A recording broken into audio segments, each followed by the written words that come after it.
Fremantle diehards are hoping for a squeeze, not a tease. Pressure for spots is at an optimal level.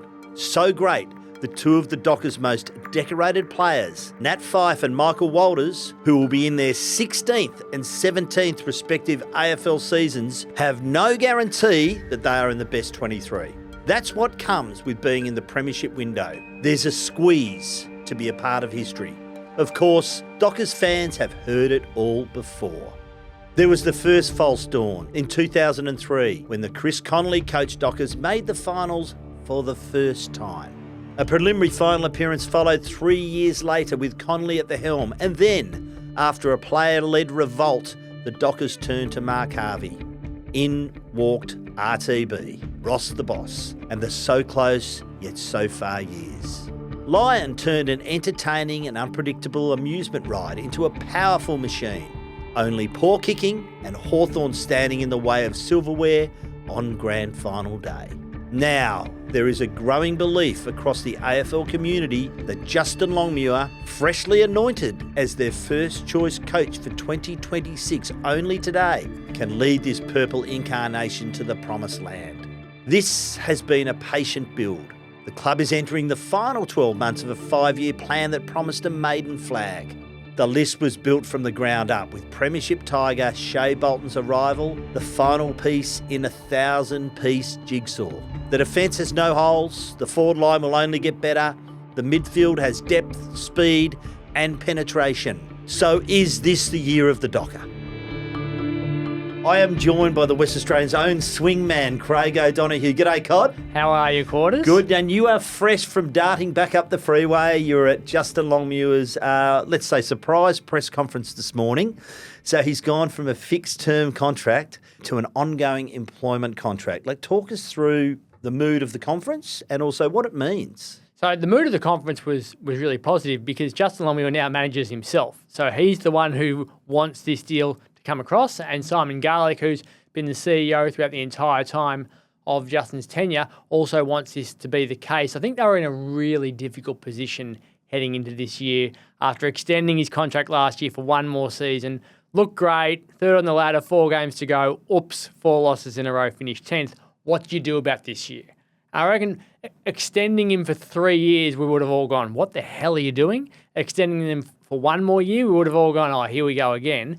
Not extending him, we would have all gone, well, now you're under the pump. So they've found a bit of a middle ground, a bit of an in-between, and said, we believe in you. We think you're the man. If you do your job, you will stay coach for as long as you keep doing your job. And that's what they're doing here. They're saying, we're just going to make you the long-term employee of this club rather than a 2, 3, 4, 1 year contract. From a coaching perspective, it's different. It's been done at other clubs with inexperienced coaches.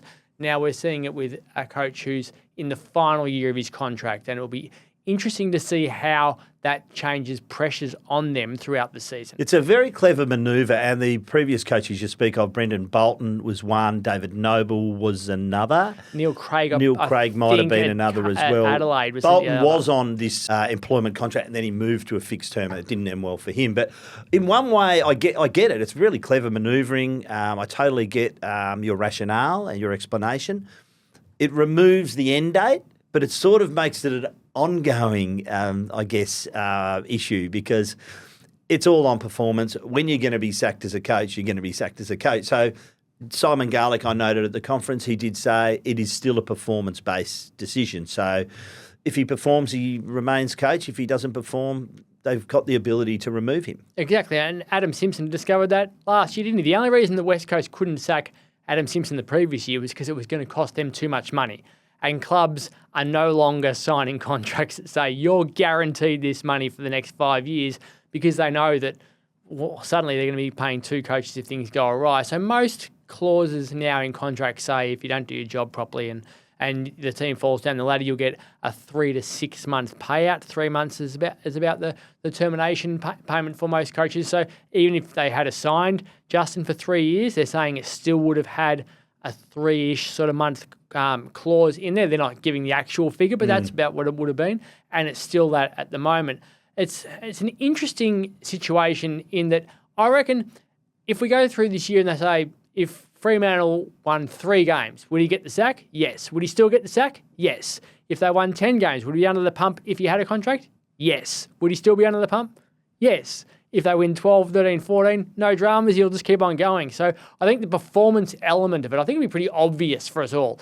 Is he doing his job? Yes, he'll go on. If not, no, he won't. And I think the really interesting part for me was that I asked Justin, do you feel more secure going home to your family and paying your mortgage with this sort of a deal rather than a contract for 2-3 years? And he said, I do. I like this because I don't have to worry about renegotiating every couple of years. He has been outspoken on coaches and coaches' contracts, not just for senior coaches, but for assistants as well. So if he's happy. Interestingly, they did a similar thing last year, really, when you think about it, by extending it for another year.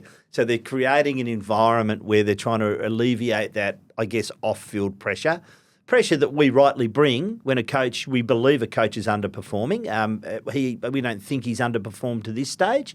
But a pass mark for me, Cod, this year, I think, notwithstanding a ridiculous run of injuries, which we hope doesn't happen, but if it's a reasonably full-strength list this year, I think they need to finish top 6 and win a final with where their squad's at, Cod, because I really believe this squad can challenge for silverware now. And that's absolutely a fair assessment as well, because they were third, as we said, last year with 4 games to go, and then the injuries did arrive. Well, Tracy, Pearce and Darcy, very big outs. You take them out and you can understand teams losing in those situations. Well, those 3 play, they probably win one of those, so they get finals. They sneak in, yeah. Yeah, but they did set a strategic plan in place where they said every decision we make is going to be based around trying to win a premiership by 2025, which has brought in Luke Jackson, which has brought in Jordan Clark, which has now brought in Shea Bolton, which has seen in them extend Josh Tracy and Jai Amos out on really long-term deals, and the same with Hayden Young. And you look across the board, they've got all these players now. They are a squad that really should contend, and it's experienced.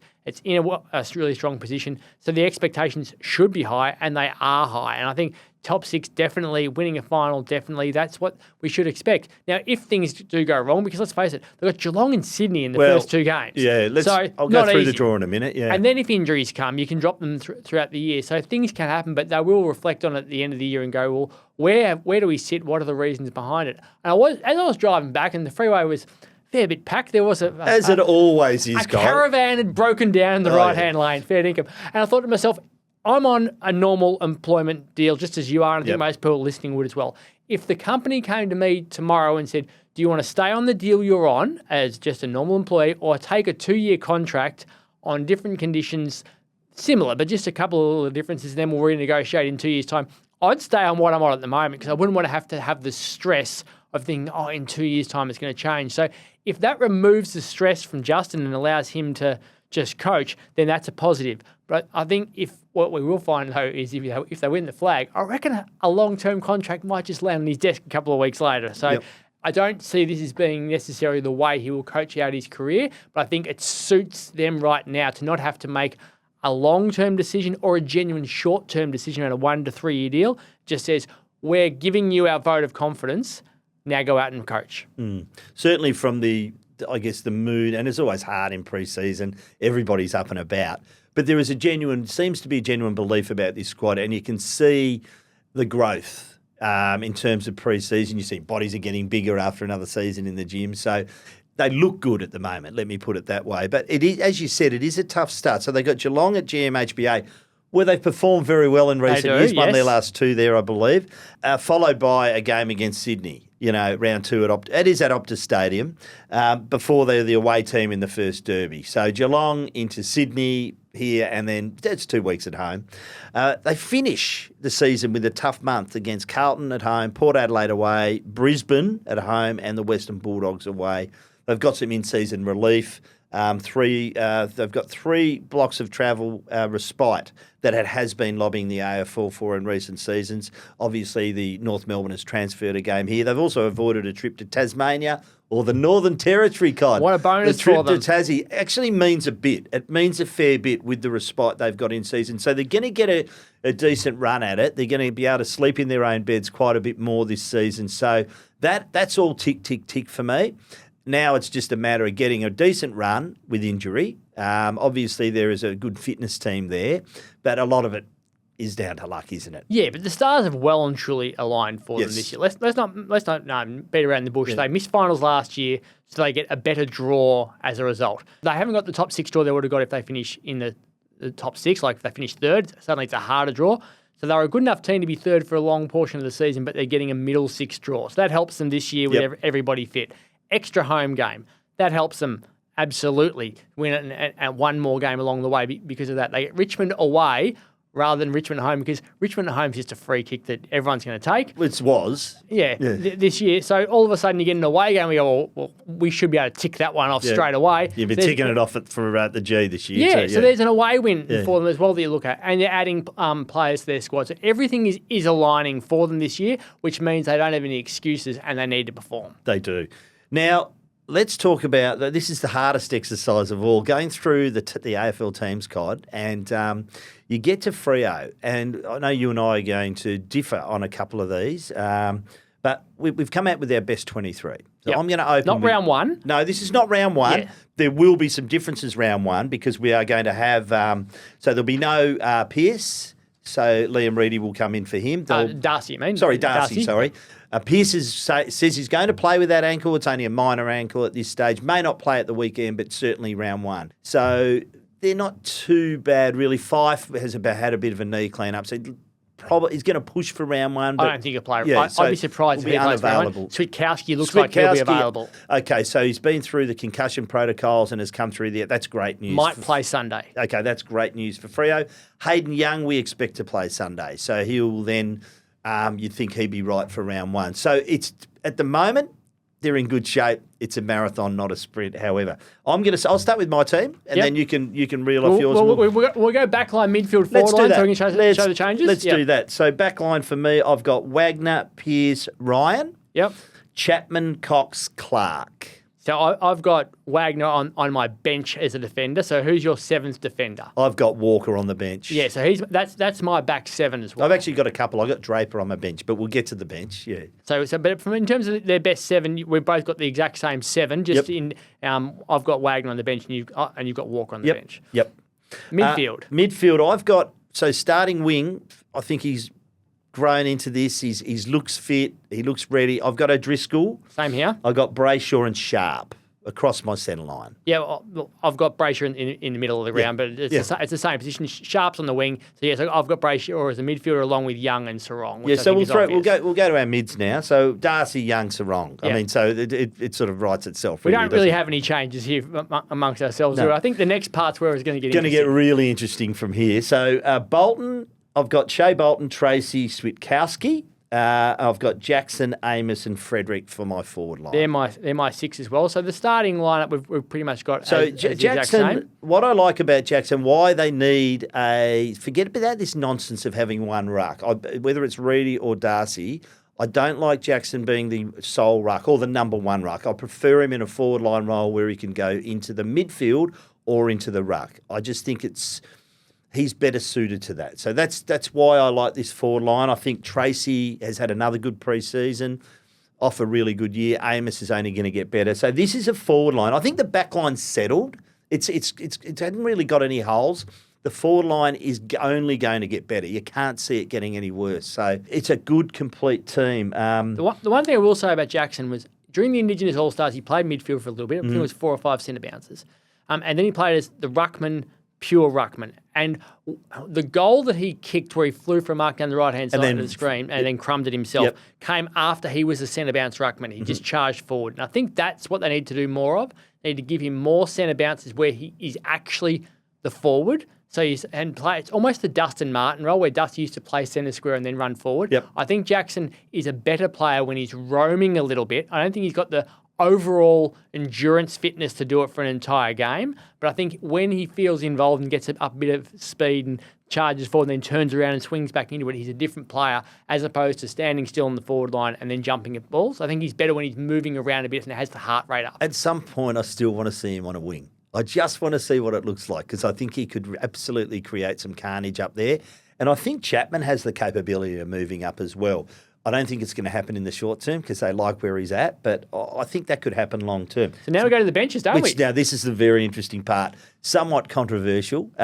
So I've got Sturt, Draper, O'Meara and Walker on my bench. The sub is Sonny Walters at this point. So there's no Fife, there's no Banfield, and there's no Johnson, apart from a few others, Narkle, Erasmus, Oscar McDonald, Will Brodie, Liam Reedy obviously is a backup to Darcy and will play round one. And Murphy Reed's the other one who's, I think, had a real eye-opening pre-season. I know he was top 10 and people thought of Murphy Reed as AFL ready. And from what I've seen, still got a bit of a tank to build, but I think he can come into that side and have impact.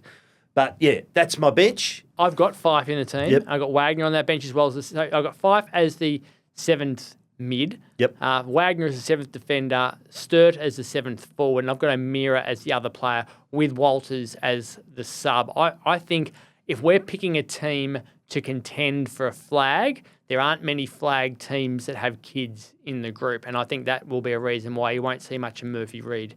Except for your old mob, Essendon in 1993. That's a long time ago. That's a hell of a long time ago. I think these days it is a man's sport rather than a kid's sport. I see Fife.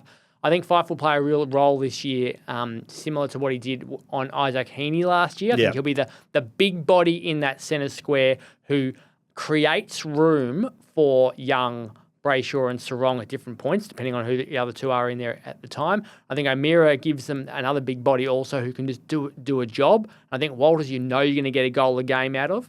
Whereas I'm not sure if you look at Johnson and Erasmus, if they've still become the player that everyone thought they might be. They were slow against the Indigenous All-Stars, got caught, turned it over badly at different points, and don't have the body size to make the squad stronger in there. Draper, I think, will just be the traditional 8th player in the back line and have to wait for his opportunity. And Reid, for all that he's been talked about in recent days, he only played 52% game time against the Indigenous All-Stars and had 7 touches. He went into the midfield in an intra-club game. That's very different to playing against a real opposition. If he goes in against Melbourne this week and tears it up, then it changes. But until an 18-year-old kid with half a pre-season comes in and proves he can play against an opposition, I don't have him as being a genuine part of this group when it's trying to challenge for a flag. I haven't got him yet, but I could see him coming in and having impact from what. But look, I think a point I will make is in the perfect world, 5 plays deep, because I just don't. The question I'll raise is: has the game gone past Nat? Has the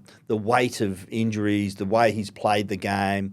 It's been a very combative role at times. Has the game gone past him? Is he quick enough?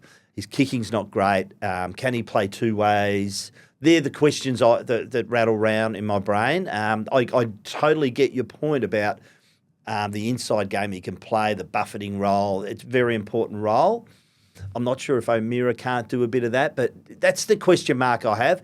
In a perfect world, no one in that team, but probably Sonny alongside him, deserves to play in a premiership if they get that far. Yep. Than Nat Fife. And I'd love to see it happen, but we're not picking a side of on romance. We're picking a side who we think is in their best 23, and right now I don't have him in there. So I'll look back to the game against Essendon that they lost, obviously by a point, and Fife didn't play in that game, and they gave Erasmus a lot of opportunities in the centre square in the first half, and Essendon went through his man. Like, if you go back and watch... that last play... Not even the last play. He was subbed out by that point. He was subbed out at half-time because Essendon kept going through his man and he couldn't defend well enough. I think if Fife, with that body, can just go against whoever it is, might be Paddy Cripps, the tall midfielder from every single opposition who you go, well, Sarong's a short midfielder, Brayshaw's a mid-sized midfielder. They need a tall, strong midfielder who can go against the opposition's tall guy. And it doesn't need to be Fife getting the ball. Just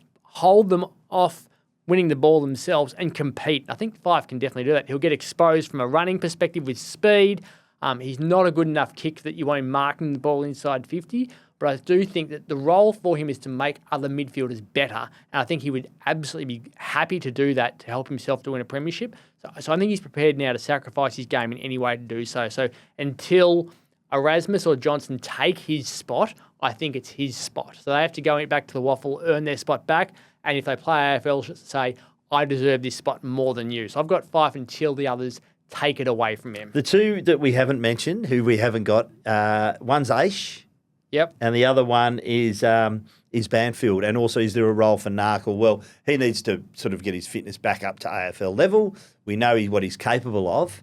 But I think with Banfield, he keeps proving us wrong or me wrong because he keeps having these amazing cameos in games, 3 goals in a quarter, etc.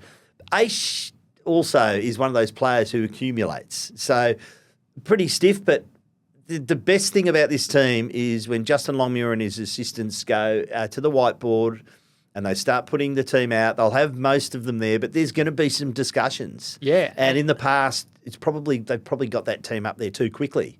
In truly. terms of because they haven't had the depth. But now this is what builds premierships. As they say, your worst 4 win you the flag, not your best 4. So Aish is an ideal player to slot in if needed at some point of the year if injuries happen to that back line. But Brandon Walker plays on the best opposition forward every single week and gives them run when needed. So he's not replacing him. Pearce, Ryan and Coxwell, he's not replacing any of them because he's not tall. Clark gives them that amazing run off half back. Aish isn't that sort of player. And Chapman can play tall, small, win the footy himself. Wagner has the pace that they need to get into this back line as well. So I think Aish was a really important player when he's playing as a tagger for the team or a ball winner or sometimes on the wing. As this team has developed and grown, unfortunately for Aish, his role in the back line doesn't really suit what they need to be filled at the moment. And they need more speed out of there, and they've got those players now. And I think their back 6 and really back 7 is so stable now that it's going to be hard for him to get in, but someone will get hurt at some point. And if it's a smaller guy, you can go to that experience when you're playing against the Geelongs and the Brisbanes and the Collingwoods and say, if we need you to just do a job for us for a while, you know what you're going to get from him, as opposed to bringing in a younger guy who you're just not sure about. So it has been a team built on defensive ethic, J-Lo. That's what he instilled in them from the start. At times they've been criticised for this this lateral footy across half-back and what have you. We're going to see a difference this year. Does Shea Bolton bring a new dimension to that team in terms of the way they move the ball, the way they shift the ball? Do you think by natural just progression they're going to move it more confidently? Well, they should move it more confidently because that's why the game is going. We saw what Brisbane did in the grand final. They just took the game on. And I think you have to score to win. Like, to win a flag, everyone says defence wins premierships. Well, recent history says kicking more than 100 points wins you the flag. Yep. Like, teams are kicking massive scores on grand final day. So you've got to be able to take the game on and say, we're going to win this damn thing and put the opposition out of reach. Whereas if you just defend, it only takes a couple of mistakes and suddenly goals run the ball. Well, Cod, I always go back to the Stephen Milne bounce. Everyone says how unlucky with the Saints, but if they're 4 goals ahead, we don't talk about that bounce. Exactly. So they need to attack more. They have been... they were vanilla, as Justin said during the game against the All-Stars. Hopefully we see a bit of tutti-frutti from now on. They were vanilla in the intra-club game before then as well, chipping it around a fair bit as well. So we will see against Melbourne this week what the real version of them is. They only need to average 1 goal more per game to be a top 6 forward line from last season, and Shea Bolton will give them that 1 goal per game. So they should be a team that scores more just based on personnel. It will be about attitude, though. How prepared are they to potentially concede a goal to kick a goal? And that will be the difference in mindset about whether they are a bit more risk-free with the way they go about things rather than being risk-averse the entire time. If they get 80 from Tracy and Amos in combination, then you've got Bolton as well. Who should get 30 at least. That's right. But I think the thing about Bolton is it's not so much he can impact as a forward. He can change the game in a quarter, but he can do that at the centre bounces as well, and he gives you a bit of speed. So I really like what he offers them in a couple of different roles. He'll play forward and have shifts through the midfield, short shifts. But yeah, I really like it. And he can create something out of nothing. Yes. What they have lacked. And loves Optus too. Yeah. But what they've lacked. That's a slab. That is. There's your Seinfeld phone. Apologies. I did think I'd put that onto airplane. You have no mode. idea how often we hear that Seinfeld theme. It goes all the time. And it's a show about nothing. So sometimes this might be a show about nothing. But their crumbing has been a show about nothing in recent years. Sam Switkowski is a pressure forward. So he doesn't sit underneath Josh Tracy and Jai Amos and get the crumb and kick one magically. Michael Friedrich is a running forward. He gets out in space. I think he's a good connection piece to Switkowski. But they're not the ball hits the ground, swoop in, pick it up, kick the goal, and suddenly everyone goes, where did that come from? Shea Bolton's that dude. Yeah. And every single team needs to be able to go, God, it was hard to get the ball inside 50. God, we had to create a contest. Oh, my God, we just kicked the goal. And you need that get-out clause of, well, let's just bomb it in, see what happens, and hope that the small forward does something. They haven't been able to get that small forward to do it. Bolton will absolutely create havoc, and you get that 1 or 2 goals every now and then where you go, oh, we didn't expect that to happen. And the little magic happens, and suddenly you win. Occasional hang too, Shea We'll take Bolton. the So occasional it's hang. your second best ground behind the MCG, and the MCG being important too. He knows how to play that Yes, he ground, does. so that's where you win the flag. Cod, I'm excited.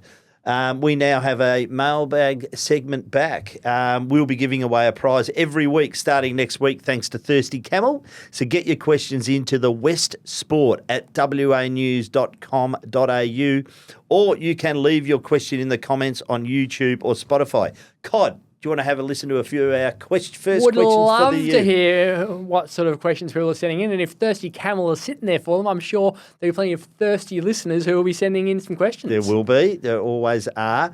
So if we apply the Freo game plan to a bus driver on the air highway across the Nullarbor, I was there only about 14 months ago I did that trip, and I'm about to do it again, Cod, for Gather Round. They would start, stop at a max 60 k's per hour and constantly be checking left and right for oncoming traffic. Then, for no reason, reverse 2 kilometres before driving forward again, but on the wrong side of the road. Don't do this to Freo fans again for another year. That's from Joseph. That's exactly what we've just been talking about. Yeah, they've got to follow a very clear path and make sure that they're accelerating at the right time, and then when the traffic builds up, then you defend, don't you? So there's no point just bombing it in with dirty ball into a forward line because defences are too good now. So you've still got to set it up. There's times where you need to, and that's what we said before, that Bolton will help them to do that. But they do need to move the ball quicker so that there aren't as many people in that forward line. They need to get, in terms of using that analogy just there, get through the traffic as much as you can so that you can avoid the rush and be out on a clear highway. So I'm going Fraser Range, Ceduna, Port Wakefield, which only gives me a short trip to Adelaide the next day. Having just done it about 14 months ago, I'm just changing my route a little bit. So, well, it costs a lot of money to fly during any school holiday, so I'm sure there might be some people looking out for you as they're on the road during Gather Round. I already have 2 teenage boys in the car, Cod. I'm not going to add to them. So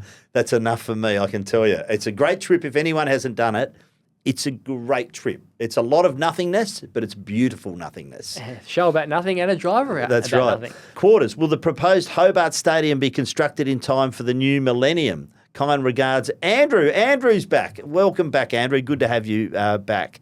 I believe it will, but there's still it's not certain yet, the Hobart Stadium. There's still a bit of flexing being done by the state government in Tasmania and by some protesters, but I think it's going to get done. It has to get done for the team to exist. That's the reality. It won't, I'm still pretty sure that the deal will be that it won't be done in time for 2028 regardless. So they'll play on smaller venues. Well, you can still play at Launceston. You can still play at the other ground in Hobart. Yeah, which I think is a real.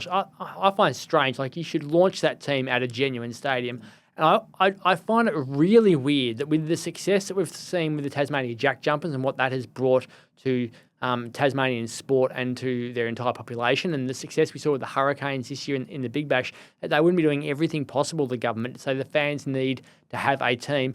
And stop these protesters, stop these arguments, and just build the damn stadium. Point Macquarie, which is an old sewerage dump, and it's sitting there pretty much doing nothing. You can open up your whole city. It would be a remarkable boon for that city. So just get it done. The design looks fantastic. Yeah, just get it done.